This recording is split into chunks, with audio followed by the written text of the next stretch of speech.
अस्सलाम वालेकुम।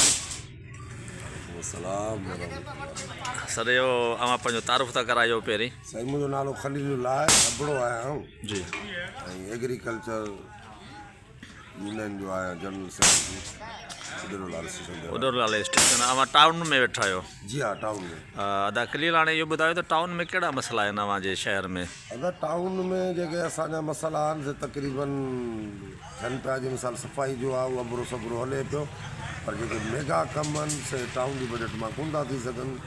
असां वटि ॿाहिरियां माण्हू थापियल पिया आहिनि, कई जेके पघारूं खणनि पिया, पोइ आहिनि बासरनि जा माण्हू हिकिड़ा कनि था, हिकिड़ा कोन था कनि ड्यूटी, ऐं इज़ाफ़ी भर्तियूं थी वियूं उन सां टाउन जी बजट यूनियन जूं तक़रीबन पघारूं पेंशन में वञनि थियूं। उनजे बावजूदि बि जेके मिले थी बजट उन मां शुक्र आहे सही कमु थिए पियो, पर MN MP जी असांखे स्कीमूं अचनि, जीअं असांजो ड्रेनेज जो मेन मसइलो आहे उहो कोन थो हल थिए। बिजली जो मसइलो आहे, इहो सूबाई कोन वफ़ाक़ी आहे, पर सूबाई कोशिशि वठी सघनि था असैम्बली में ॻाल्हाइनि। बिजली छो सिंध में कोन्हे को गैस जे बारे में चऊं त सिंध बलोचिस्तान में कोन थींदी। हींअर सुबुह खां वठी असीं सिलेंडरनि ते काठियुनि ते ॿारे आया आहियूं, चांहि सुबुह काठियुनि ते, ॿारनि खे ॾाढी तकलीफ़ आहे स्कूलनि खे। इहे मसइला आहिनि असांजा, बिजली ऐं गैस त मेन मसइलो आहे असांजो। अच्छा, इहो अव्हां जे जेको आहे सो बिजली गैस ऐं जेके आहिनि से कुझु ॿिया जेके मसइला आहिनि, इन खां अलावा जेके आहिनि से तालीम जा मसइला ऐं सिहत जा मसइला, इहे अव्हां कीअं था ॾिसो? अदा सिहत जो कमु ॿेड़ो ॿुॾो पियो आहे। सिहत खाते जो त नालो ई न वठो, कढिया पिया आहियूं, गोरी बि कान थी मिले, उहो ॻाढ़ो जेके सिरिंज कान्हे का, उन्हनि वटि पायोडीन कान्हे का, न को बैंडेज आहे, उनजी ॻाल्हि ई न पुछो भाई। तइलीम जो अलहमदुलिल्लाह असां वटि कमु सुठो आहे। मटियारी ज़िले में असांजे शहर जो माना तइलीमी लिहाज़ सां असीं टॉप ते आहियूं, ऐं जेके बि उस्ताद आहिनि असांजा प्राइमरी आहिनि या हायर सेकेंडरी आहे या कॉलेज आहे, उहे सभु माशाअल्लाह भलो कमु पिया कनि, ऐं तइलीम जी असां वटि रेशो तमामु भलो आहे। नियाणियुनि जो हुजे या छोकिरनि जो, तइलीम जो असांजो अलहमदुलिल्लाह।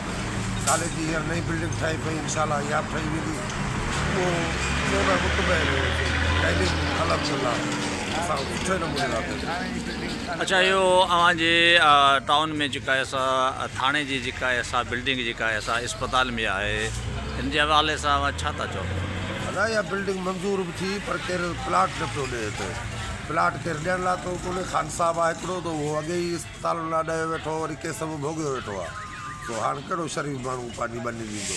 ॿिया ॾींदा कोन्हे, इहो हिकिड़ो माण्हू हो जंहिंमें उमेद ई त उनखे असांजे माण्हुनि केस वेस करे खारो करे छॾियो आहे, उहो इहा ॾियण लाइ तयारु कोन्हे। ॿुधो अथऊं त इहे जेका टैंकी हिननि जी वाटर सप्लाई जी हिते जे लाइ लिखियो आहे टाउन वारनि, पैसा बि रखियल हुआ, पर पोइ हाणे वरी कंहिं पोइवारी कोन कई आहे। हाणे इहे त नुमाइंदा जेके असांजा चूंडियल आहिनि, जिन खे वोट ॾेई जीअं भुटो चई ऐं कयूं था, उन्हनि जो कमु आहे त असांजो कागर पट ॾिसंदासीं त कोन कराची वञी इहे कराईंदासीं कमु। चवनि था मंज़ूर थियल आहे, बिल्डिंग मंज़ूर थियल आहे थाणे जी। अच्छा, इन खां अलावा इहो अव्हां जे शहर जी जेका आहे लाइब्रेरी मंज़ूर थी आहे? हा, इहो ॾाढो सुठो इक़दाम आहे। मुंहिंजे पाड़े जे छोकिरनि आवाज़ु उथारियो, ऐं लाइब्रेरी जी बि ज़रूरत आहे, पर भला करे छोकिरा पढ़नि, मुताइलो घटिजी वियो आहे, किताब सां कंहिंजो चाह कोन्हे। असीं हिन उमिरि में बि जेसिताईं किताब न पढ़ूं ऐं तेसिताईं असांखे निंड नथी अचे, पर नौजवान अॼुकल्ह मोबाइल में फाथल आहे। ज़रूरत आहे, लाइब्रेरी सुठी शइ आहे, छोकिरा ॿियनि ग़ैर निसाबी सरगर्मियुनि खां बचंदा ऐं हिननि सरगर्मियुनि में ईंदा, भली ॻाल्हि आहे लाइब्रेरी ठहण जी। खलील, अव्हां जी महिरबानी। महिरबानी, सलाम।